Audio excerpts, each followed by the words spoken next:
también la solución diremos, económica, política y social permitieron encarar una reforma cultural en el país. Eso permitió también dar acceso popular a la universidad.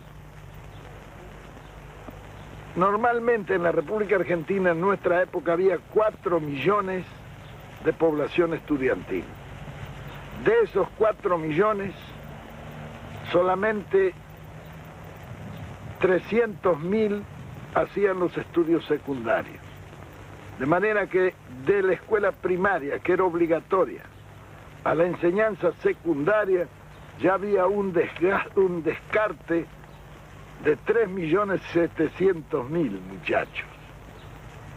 De esos 300.000 iban a la universidad nunca más de 100.000 en todas las universidades. De manera que ya en esa etapa había otro descarte de 200.000. ¿Qué pasaba con estos 3 millones largos que al terminar la escuela primaria no podían ir al secundario porque no tenían medios, porque como la enseñanza era cara, ninguno de ellos podía seguir los estudios superiores? Y estos iban a los potreros, que eran las escuelas de delincuencia más conocidas. Y nosotros no tuvimos delincuencia infantil.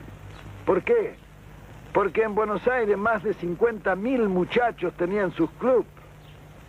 Se crearon 90 clubes de barrios, donde tenían en lo posible cancha de fútbol, de básquet, boxeo, gimnasia, en fin, todas las actividades deportivas.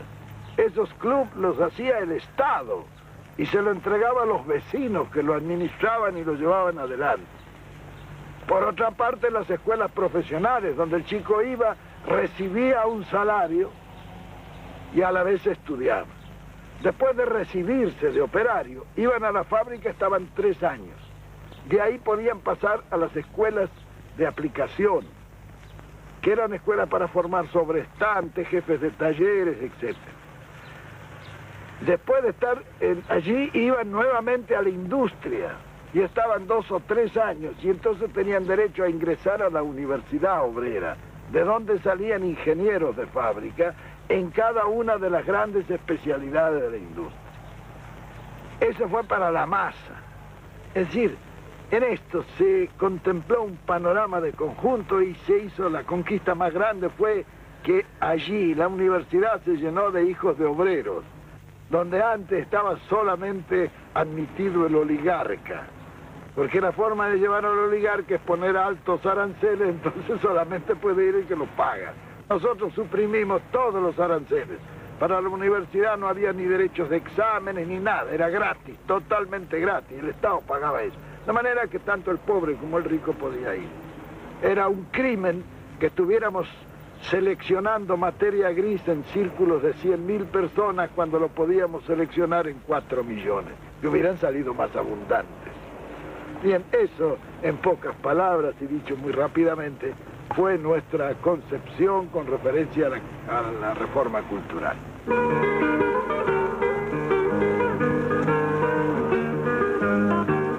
General, ¿cómo sintetizaría usted la obra de gobierno en lo que hace al desarrollo global del país? Bien, todo este proceso podrán discutirlo, pero lo que no pueden discutir son los números. Un país sin deuda externa, con 1.500 millones de reserva financiera, con servicios financieros de 90 millones al año y balanza de pagos favorable. Eso era en el orden externo, en el orden de las finanzas argentinas con relación a su acción exterior. En la organización de la economía, lo que quedó después de nuestro gobierno era una economía de abundancia, donde a nadie le faltaba dinero y con una emisión total que nunca pasó de 38.000 millones de pesos, dimos servicio monetario a todo el país, mediante una velocidad de giro que llegó a 8 veces en el año. Eso fue posible mediante la agilidad con que la administración de la economía interna se realizó. Con eso se cubrieron todos los servicios sociales, en fin. El estado en que nosotros dejamos el país no es un secreto para nadie, menos para los que han sentido después en el estómago y en el bolsillo, que son las vísceras más sensibles del hombre, los efectos de un cambio que fue catastrófico.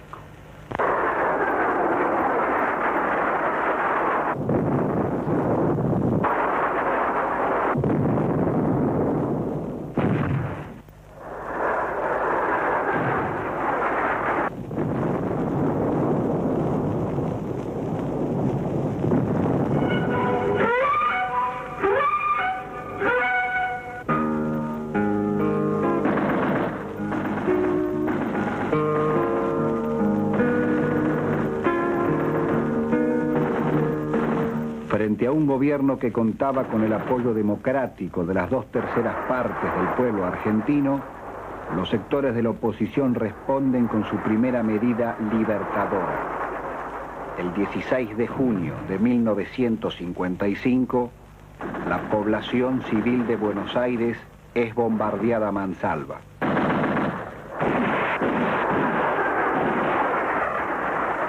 Una vez más, nuestra lucha inquebrantable por la liberación del pueblo argentino nos enfrenta con la reacción y con las consabidas violencias de su histerismo. En cierto momento pensé que la oligarquía estaba ya definitivamente vencida y que los numerosos fracasos de sus empresas antipopulares, siempre al margen de la ley, de la justicia, de la democracia y siempre respaldadas por alguna fuerza internacional, habían persuadido a nuestros adversarios y enemigos acerca de la necesidad de trabajar en paz por la felicidad común y por la grandeza nacional. Durante algún tiempo, la oligarquía aceptó aparentemente nuestro ofrecimiento de paz.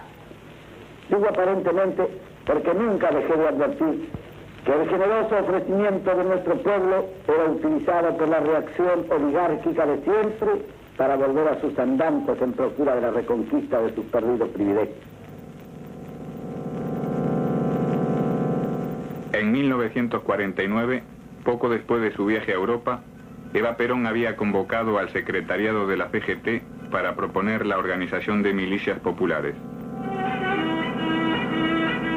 El proyecto fue iniciado con dirigentes obreros y algunos oficiales del ejército. Consistía en la organización de milicias obreras y en la elección de soldados delegados de cuartel. En 1952, altos oficiales del ejército hacen saber su oposición a ese proyecto. En 1955, el 7 de septiembre, la CGT ofrece sus 6 millones de afiliados para constituir las milicias obreras. Al día siguiente, el ministro de Guerra anuncia el rechazo de ese ofrecimiento.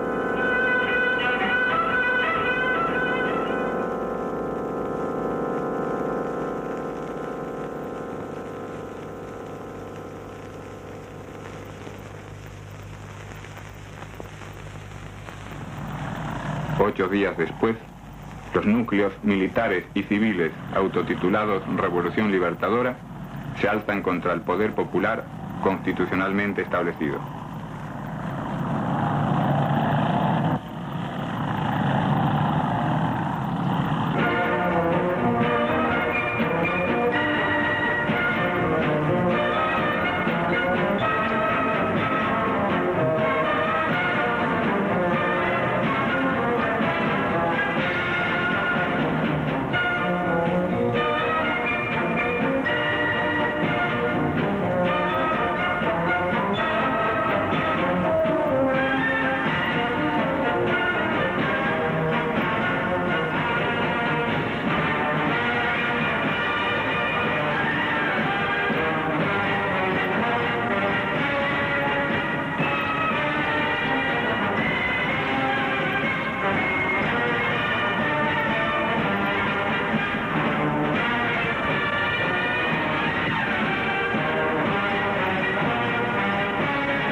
septiembre del 55 marca una derrota coyuntural en el proceso de la revolución justicialista.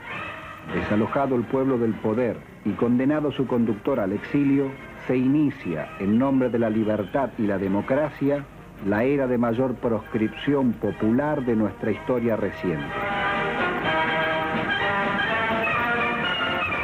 El Congreso es disuelto. Se proscribe al peronismo y queda prohibida la utilización de emblemas peronistas o mencionar, publicar o exhibir signos de ese carácter. Los comandos gorilas, con apoyo del ejército, asaltan las sedes de numerosos sindicatos.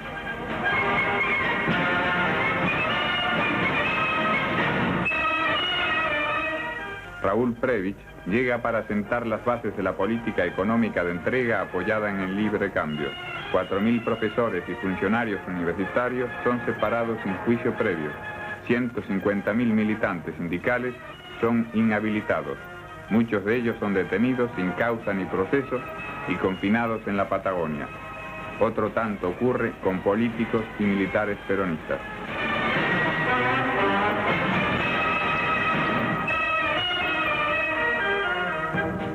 Es abolida la Constitución de 1949, que garantizaba los derechos del trabajador, de la familia, de la ancianidad, de la educación y la cultura. Vendrán los asesores militares yanquis, las operaciones militares conjuntas, la Junta Interamericana de Defensa, el Fondo Monetario Internacional y los grupos imperialistas pasarán a orientar la política económica nacional. Si a la caída del poder peronista no hay ninguna deuda externa, 3 años después esa deuda alcanzará los mismos niveles del año 43.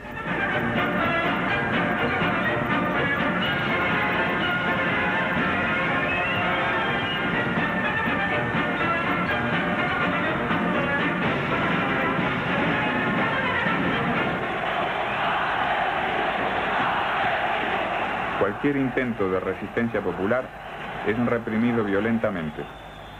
Los fusilamientos de junio de 1956, los torturados y desaparecidos en la época del llamado Plan Conintes, los muertos en las calles del país, los detenidos, torturados o también desaparecidos recientemente. Contra esta violencia disfrazada de paz, orden y normalidad, el pueblo